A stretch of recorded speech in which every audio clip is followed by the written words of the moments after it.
Sir ಈಗ ನೋಡಿ ಅನುಕುಮಾರ್ ಅನ್ನೋ ಅದು ಈ ಒಂದು ಆರೋಪಿಯಾಗಿರೋ ಅನುಕುಮಾರ್ ತಂದೆ ಕೂಡ ಮಗ ಅರೆಸ್ಟ್ ಆದ ಅಂತ ಹೇಳಿ ಹೃದಯಾಘಾತದಿಂದ ಸಾವನ್ನಪ್ಪಿದ್ರು. ಇದೊಂಥರ ಅನ್ಯಾಯದ ಸಾವು ಅಂತಾನೆ ಹೇಳ್ಬೋದು.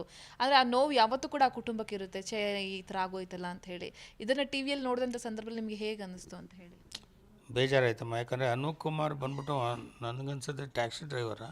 ಹೌದು ಅನ್ಸುತ್ತೆ. ಹಾಂ, ಟ್ಯಾಕ್ಸಿ ಡ್ರೈವರ್ ಅನ್ಸುತ್ತೆ. ಪಾಪ ಅವನು ಬಾಡಿಗೆ ಕಾರ್ ತೊಗೊಂಬಂದಿದ್ದಾನೆ. ಅವ್ನಿಗೇನು ಗೊತ್ತು? ಇವಾಗ ನಾವೇ ಇವಾಗ ಎಲ್ಲ ನಾವು ಹೋಗ್ಬೇಕಾದ್ರೆ ಇವಾಗ ನಮ್ಮ ಮನೇಲಿ ಮಗ ಇಲ್ಲ ಅಂತ ಇಟ್ಕೊಂಡು ಇಲ್ಲಂದ್ರೆ ನಾವು ಕ್ಯಾಬ್ ಬುಕ್ ಮಾಡ್ತೀವಪ್ಪ. ಕ್ಯಾಬ್ ಬುಕ್ ಮಾಡಿಬಿಟ್ಟು ನಾವು ಹೋಗ್ಬೇಕಾದ್ರೆ ಅವ್ನಿಗೇನು ಗೊತ್ತಿರುತ್ತೆ ಕ್ಯಾಬ್ ಡ್ರೈವರ್ಗೆ? ನನ್ನನ್ನು ಯಾರು ಕರ್ಕೊಂಡು ಹೋಗ್ತಾವ್ರೆ, ಯಾರು ಅವನ ಜೊತೆ ಬರ್ತಿದ್ದಾರೆ, ಅವ್ನ ಡ್ಯೂಟಿ ಏನು, ಲೊಕೇಶನ್ ಹಾಕಿ ಜಾಗಕ್ಕೆ ಡ್ರಾಪ್ ಮಾಡೋದು. ಪಾಪ ಇವನಿಗೆ ಬಾಡಿಗೆ ಕೇಳಿದರೆ ಇವನು ಕರ್ಕೊಂಬಂದಿದ್ದಾನೆ. ಇವನಿಗೆ ಆಮೇಲೆ ಥರ ನಿಜ ಸಂಗತಿ ಗೊತ್ತಾಗಿದ್ದು. ಆಮೇಲೆ ಇನ್ನೊಂದು ಏನಂದರೆ, ಮೀಡಿಯಾ ಮೂಲಕ ಏನು ಹೇಳೋಕ್ಕೆ ಇಷ್ಟಪಡ್ತೀನಿ ಅಂದರೆ, ಈ ಒಂದು ಇನ್ಸಿಡೆಂಟ್ ಆಗಿರೋದ್ರಿಂದ ಯಾರೇ ಕರ್ಕೊಂಬಂದು ಅವ್ನಿಗೆ ವಿಷಯ ಗೊತ್ತಾದಾಗ ಅವನು ಹೋಗಿ ಹತ್ತಿರ ಸ್ಟೇಷನ್ಗೆ ಹೋಗಿ ಅವನು ಹೇಳಿದರೆ ಅವ್ನಿಗೆ ಈ ಅವಸ್ಥೆ ಬರ್ತಾ ಇರಲಿಲ್ಲ ಅಂತ. ಯಾಕಂದರೆ ಈ ಇನ್ಸಿಡೆಂಟ್ ಅವ್ನು ಹೊಡೆದಿದ್ದು ಗಿಡ್ದಿದ್ದೆಲ್ಲ ಅವ್ನಿಗೆ ಗೊತ್ತಿತ್ತಲ್ಲ.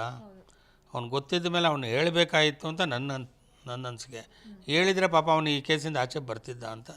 ಓಕೆ ಸರ್, ಸಾಕಷ್ಟು ವೇದಿಕೆಗಳಲ್ಲಿ ಇವನ್ ನಾವು ಅವರ ಬರ್ತ್ಡೇ ಸೆಲೆಬ್ರೇಷನಲ್ಲಿ ಮಾತಾಡಿಸಿದಾಗಲೂ ಕೂಡ ಒಳ್ಳೆಯವನಾಗಿದ್ದು ಸಾಕು, ಇನ್ನು ಮುಂದೆ ನಾನು ವಿಲ್ಲನ್ ಆಗಿರಬೇಕು ಅನ್ನೋ ಒಂದು ಹೇಳಿಕೆಯನ್ನು ಕೊಡ್ತಾರೆ. ಅದರ ಜೊತೆ ಈ ಪೊಲಿಟಿಕಲ್ ಎಲ್ಲೆಲ್ಲಿ ಪ್ರಚಾರಕ್ಕೆ ಹೋದಂಥ ಸಂದರ್ಭದಲ್ಲೂ ಕೂಡ ನನಗೆ ಎರಡು ಫೇಸ್ ಇದೆ, ಈ ಕಡೊಂದು ಮುಖ ಇದೆ, ಈ ಕಡೊಂದು ಮುಖ ಇದೆ ಅಂತ ಹೇಳ್ತಾರೆ.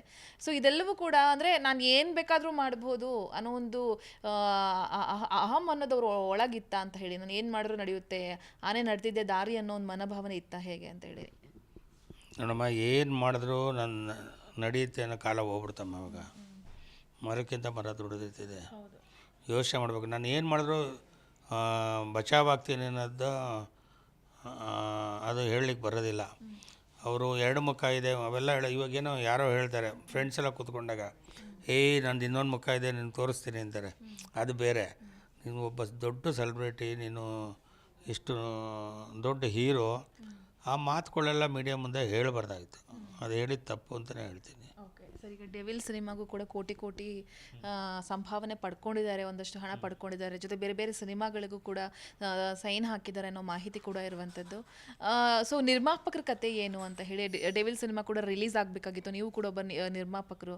ಸೊ ಅವ್ರ ನಿರ್ಮಾಪಕರ ಮನಸ್ಥಿತಿ ಹೇಗಿರ್ಬೋದು ಈಗ ಅಂತ ಹೇಳಿ?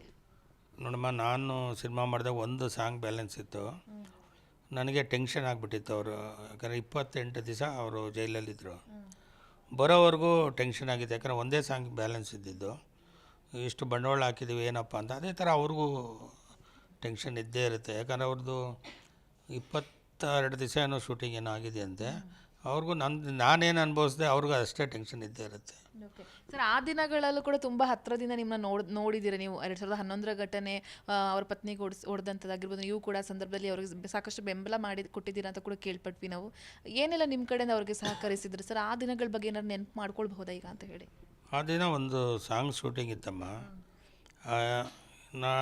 ಹಿಂದಿನ ದಿವಸ ಈ ಘಟನೆ ನಡೆದಿದ್ದು, ಅವರು ಹೆಂಡತಿಗೆ ಹೊಡೆದಿದ್ದು. ನಮ್ಮದು ಎಲ್ಲ ಟ್ರೂಪ್ ಎಲ್ಲ ಫುಲ್ ಹೋಗಿತ್ತು ಸಕಲೇಶ್ಪುರಕ್ಕೆ. ಅವರು ನಾವು ಒಟ್ಟಿಗೆ ಹೋಗೋಣ ಅಂತಿದ್ದು. ಬರ್ತೀನಿ ಅಂದರು, ಬರಲಿಲ್ಲ. ಆಮೇಲೆ ಬೆಳಗಿನ ಜಾವ ನನಗೆ ಫೋನ್ ಬಂತು, ಈ ಥರ ವಿಜಯನಗರ ಸ್ಟೇಷನ್ ಅರೆಸ್ಟ್ ಆಗಿದ್ದಾರೆ, ಈ ಥರ ಹೊಡೆದು ಅಂದ್ಬಿಟ್ಟು ಅವ್ರು ಡ್ರೈವರ್ ಫೋನ್ ಮಾಡ್ದೆ.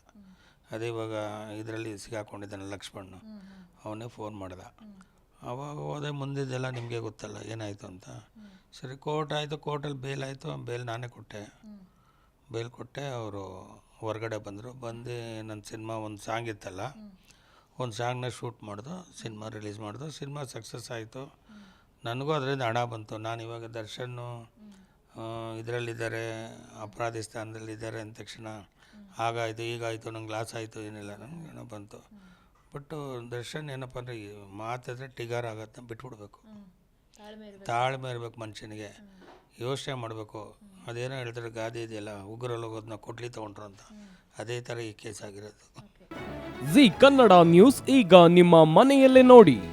ಎಲ್ಲ ಕೇಬಲ್ಗಳಲ್ಲಿ ಈಗ ಲಭ್ಯ. Sun Direct 292, Jio TV 1334, U Digital 162, City Cable 51, GTPL 17, Abhishek Cables 821, Rock Line Telecommunication 51, Shri Basaveshwara number 60, Vinayaka Digital number 53, In Digital number 896ರಲ್ಲಿ. ನಿಮ್ಮಿಸ್ತದ ಜಿ ಕನ್ನಡ ನ್ಯೂಸ್ ನೋಡಿ ಆನಂದಿಸಿ.